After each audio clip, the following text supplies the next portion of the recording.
અમદાવાદની સાબરમતી સેન્ટ્રલ જેલમાં કેદીઓ માટે અનોખું આયોજન કરવામાં આવ્યું છે। જેલ પ્રશાસનના સહયોગથી હિમાલયના ધ્યાન યોગ દ્વારા ત્રિદિવસીય યોગ અને પ્રાણાયામ કાર્યક્રમ યોજાયો।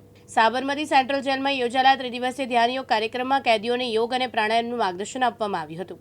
હિમાલયના શિવ કૃપાનંદ સ્વામી દ્વારા કેદીઓને યોગના વિવિધ આસનો અને પ્રાણાયામ દ્વારા મનને સ્થિર રાખવાની રીત સમજાવવામાં આવી। કાર્યક્રમ દરમિયાન યોગ દ્વારા માનસિક શાંતિ, સકારાત્મકતા અને જીવનશૈલીમાં સુધારાની અસર વિશે પણ માર્ગદર્શન આપવામાં આવ્યું હતું।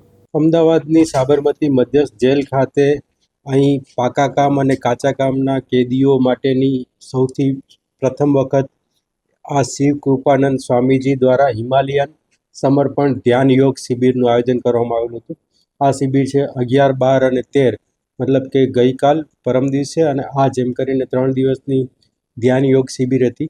અને આ ધ્યાન યોગ શિબિરની અંદરમાં મેડિટેશન કરી અને કઈ રીતે આત્મા અને પરમાત્માનું જે સંકલન થાય અને એના માટેની જે સ્વામીજી દ્વારા એ લોકોને યોગ અને ધ્યાન આપવામાં આવ્યું, તો એની એક 3 દિવસની શિબિરમાં લગભગ રોજના 200 થી 250 જેટલા કેદીઓએ આમનો લાભ લીધો છે।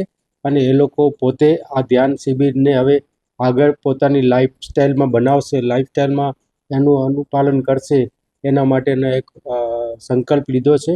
અને આ 3 દિવસની ધ્યાન શિબિર છે એ ખૂબ કેદીઓ માટે મહત્ત્વની અને માનસિક રીતે એ લોકોને હેલ્ધી રાખવા માટેની આયોજન કરવામાં આવ્યું। ચિરાગ સોની, દિવ્યાંગ ન્યૂઝ, અમદાવાદ।